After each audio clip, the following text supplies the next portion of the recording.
Vous savez quel est le problème en France? Pourquoi l'État français se fait soumettre tous les jours?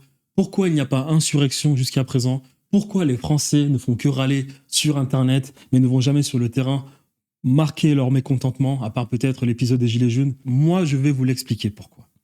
Car je viens d'une génération, et je pense que cela a commencé avant ma génération. Je viens d'une génération où les personnes qui, à 18 ans, avaient leur bac, pour bon nombre de ces personnes, les personnes qui quittaient la maison familiale, c'était les femmes. C'était les femmes. Moi, j'ai pu l'observer quand j'étais en fac. Bon nombre de personnes autour de moi, on était proche du 50-50, mais il y avait quand même bien plus de femmes. Lorsqu'on fait les calculs, il y avait quand même bien plus de femmes qui quittaient la maison familiale pour aller dans une autre vie, dans un autre pays, à l'aventure ou bien faire leurs études, contrairement aux garçons qui, eux, restaient dans un périmètre de 150 km à côté de la maison de maman.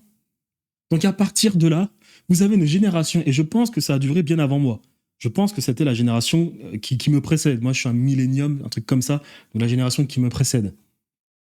Quand vous avez une génération où des enfants, des garçons veulent rester à côté de maman, quittent la maison familiale à 27 ans, 26 ans, alors que la fille s'est déjà barrée à 19 ans. Mais comment voulez-vous que ce peuple constitué de ce type d'hommes puisse faire quelque chose lorsque l'État écrase le peuple? Je vous invite à regarder. Vous connaissez forcément, si vous faites le calcul, vous allez forcément voir qu'il y a autant de femmes, voire peut-être plus de femmes qui ont décidé de partir à l'aventure, d'aller dans une autre ville faire leurs études, ou bien quitter carrément le pays, comparé aux hommes. Voilà le problème qu'on a avec cette génération de passifs.